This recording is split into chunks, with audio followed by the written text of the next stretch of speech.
नमस्कार मित्रांनो, धनाजी टेक या यूट्यूब चॅनलवरती पुन्हा एकदा आपले मनापासून स्वागत आहे। मित्रांनो, सर्व राज्यातील शेतकऱ्यांना महत्त्वाची बातमी आहे। मित्रांनो, राज्य शासनाने शेतकऱ्यांना कापूस व सोयाबीन पिकासाठी हेक्टरी 5000 रुपये अनुदान जाहीर केले।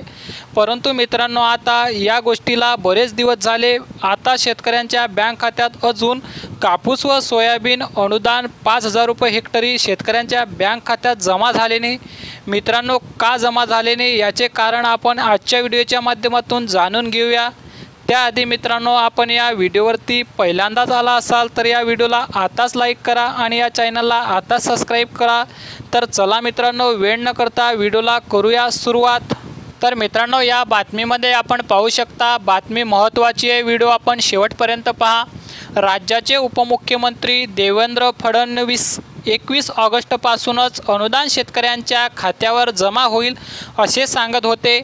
21 ऑगस्टही निघून गेला, पण अनुदान शेतकऱ्यांच्या खात्यावर जमा करण्यात आलं नाही।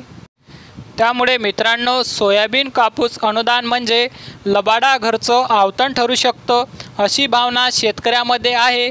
राज्य सरकारनं या योजनेची घोषणा केली, शासन निर्णय काढला, वित्त विभागाने निधीला मंजुरी दिली। त्यामध्ये कापूस उत्पादकांसाठी 1548 कोटी रुपये आणि सोयाबीन उत्पादक शेतकऱ्यांसाठी 2646 कोटी रुपये म्हणजे एकूण 4194 कोटी रुपयांच्या खर्चाला मान्यता दिली। कृषी आयुक्ताच्या नावाने बँक खाते उघडलं, ही सर्व प्रक्रिया वेगाने केली गेली। तर मित्रांनो, या अनुदानासाठी पोर्टल तयार करण्यात आले आहे। पोर्टलवर मात्र कसलीही माहिती मिळत नाही। आधार क्रमांक वापरून लॉग इनचा पर्याय दिला आहे, परंतु लॉग इन होत नाही, कारण पोर्टलवर अजूनही सोयाबीन कापूस अनुदानाची माहिती अपलोड केलेली नाही।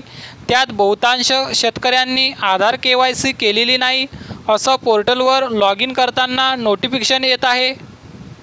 व कृषी आयुक्तांना दिलेली माहितीनुसार राज्यातील 90 लाख सोयाबीन कापूस उत्पादक शेतकरी या योजनेसाठी पात्र ठरलेत।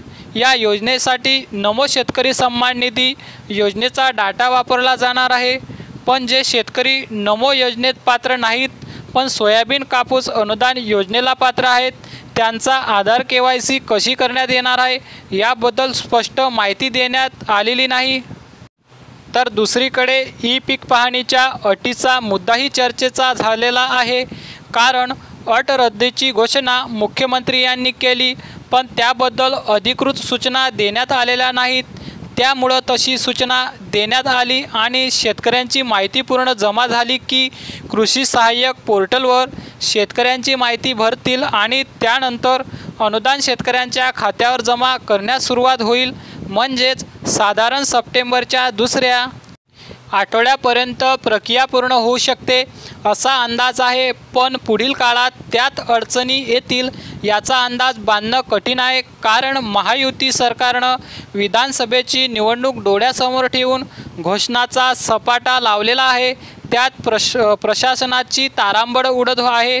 त्यामुळं घाई गडबडीने या अनुदान वाटपात किती सोयाबीन कापूस शेतकऱ्यांना खरंच लाभ मिळेल याबद्दलची शंका व्यक्त केली जात आहे। थोडक्यात काय तर सप्टेंबरमध्ये अनुदान जमा होण्यास सुरुवात होईल, पण त्यात घोड मात्र असतीलच असं चित्र आहे। तर मित्रांनो, अशा पद्धतीने तुम्ही बघू शकता, राज्य सरकारने शेतकऱ्यांना अनुदान तर मंजूर केले, परंतु मित्रांनो अशा गोष्टीची पूर्तता झाली नाही। म्हणून मित्रांनो, येथे कापूस व सोयाबीन पिकाचे अनुदान शेतकऱ्यांच्या बँक खात्यात देण्यात आले नाही। तर मित्रांनो, असा महत्त्वाचा व्हिडिओ होता। व्हिडिओ जर आपल्याला आवडला असेल तर नक्की या व्हिडिओला आताच लाईक करा आणि या चॅनलला आताच सबस्क्राईब करून ठेवा। तर चला मित्रांनो, भेटूया पुढील व्हिडिओमध्ये। जय हिंद, जय महाराष्ट्र।